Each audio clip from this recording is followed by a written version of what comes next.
Audio Jungle. Audio Jungle. Nah, kepramukaan saat ini itu diakui atau tidak menggunakan hasil pendidikan formal seperti literasi dan numerasi dalam aktivitasnya. Lalu kepramukaan saat ini menginspirasi kurikulum Merdeka untuk menjalankan strateginya dalam bentuk berbasis masalah, inovatif, kolaboratif, dan berbasis proyek. Kita ketahui bahwa P5 itu 4 ini yang dia sentuh: berbasis masalah, berbasis inovasi, berbasis kolaboratif, berbasis proyek. Lalu untuk mengimbangi kurikulum Merdeka, kepramukaan perlu pembaruan. Apakah betul bahwa kita ini yang belum ada pembaruan seperti ini yakin bisa membantu kurikulum Merdeka? Jangan-jangan malah kita justru mengganggu misi kurikulum Merdeka. Kan itu pertanyaannya, teman-teman semua yang ada di perguruan tinggi dan pembina. Nah, sehingga saya berharap teman-teman semua itu ya bersanding, bukan bersaing. Jadi pendidikan kepramukaan dan kurikulum Merdeka itu ya harus bersanding, bukan bersaing. Ya. Lalu duduk sama rendah, berdiri sama tinggi. Artinya jangan sampai hilang roh kepramukaan di kurikulum Merdeka dan tidak ada roh kurikulum Merdeka di kepramukaan. Karena kan tujuannya satu, yaitu menumbuh kembangkan anak. Kemudian kepramukaan dan kurikulum Merdeka ya harus bekerja sama, bukan sama-sama bekerja. Lalu terakhir, tentu harapan kita kepramukaan itu dengan kurikulum Merdeka harus penyesuaian, bukan penyusahan. Jangan-jangan malah menjadi alat penghambat dan susah gara-gara memasukkan pramuka di kurikulum Merdeka, begitu. Nah, ini yang harus kita pikirkan bersama. Modal kita kan 4 ini. Yang pertama, kita punya modal prinsip dasar kepramukaan. Kita punya modal metode kepramukaan yang 100 tahun. Ya, lamanya 100 tahun. Metode kepramukaan ini dari Baden-Powell 1912 sampai sekarang ini sudah 110 tahun ya. Kemudian modal teknik kepramukaan, berbagai macam bentuk kegiatan. Lalu perlu diingat bahwa modal kepramukaan itu kita itu kayak alat dan kayak media. Kita punya lagu, kita punya tepuk, kita punya yel, kita punya tali temali, kita punya sandi dan sebagainya, dan itu adalah alat. Nah, ini modal kita.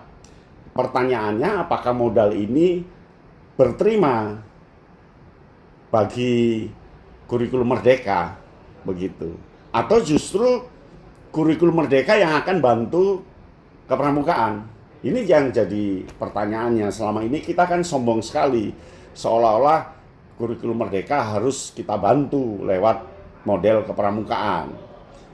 Ya. Atau sebaliknya, ada kesombongan di teman-teman pendidikan formal, ya kepramukaan harus menyesuaikan dengan kurikulum Merdeka. Nah, kakak-kakak, modal berikutnya adalah, yang pertama kita punya modal besar. Modal besar itu adalah pengakuan bahwa kepramukaan, gerakan pramuka itu diakui. Ya, semua level masyarakat saat ini mengakui keberadaan kepramukaan. Tetapi pertanyaannya, apakah pengakuan itu akan bertahan lama? Jangan-jangan pengakuan itu 10 tahun lagi akan hilang. Jangan-jangan pengakuan itu 20 tahun lagi akan hilang. Ini modal yang harus kita kuatkan sekarang, bahwa kita punya pengakuan yang kuat.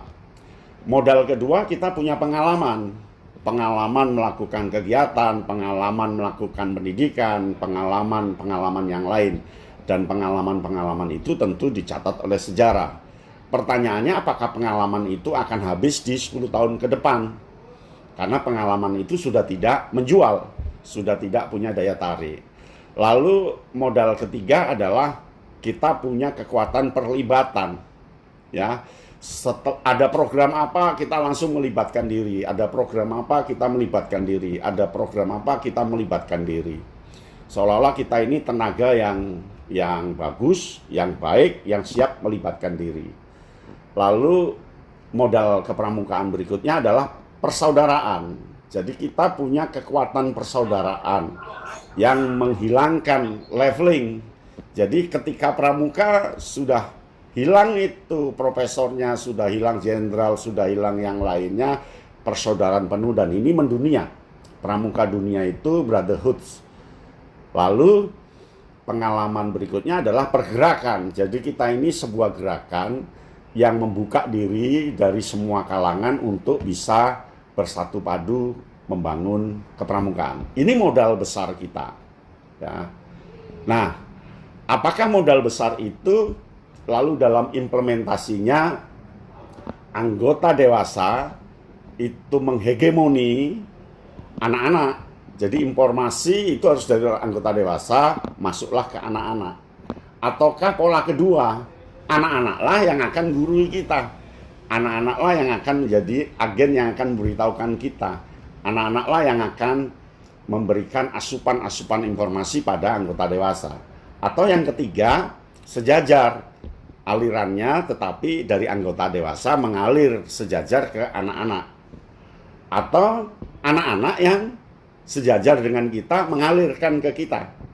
Kalau yang kedua tadi kan anak berkuasa, anggota dewasa sebagai sosok yang tidak punya informasi. Kalau sekarang anak-anak dan anggota dewasa punya informasi, tetapi informasi itu dari anak-anak mengalir secara bersahabat ke anggota dewasa. Atau yang kelima, anggota dewasa menguasai semuanya, lalu anak-anak ada di dalamnya, kecil. Sehingga kalau ada pesta pembina ramai sekali, tapi kalau bina nggak ada, tidak ada. Ini dominasi anggota dewasa. Kemudian atau sebaliknya, justru ruangnya adalah dominasi anak-anak, anggota dewasa kecil di situ.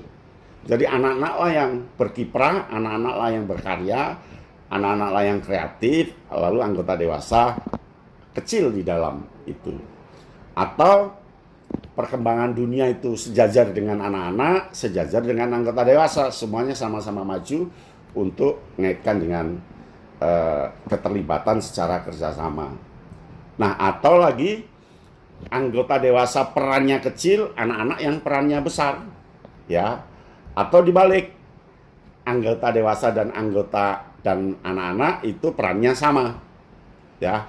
Atau anak-anak kecil, peran anggota dewasa besar, ya. Peran di sini dominasi dari sisi konteks. Audio Jungle.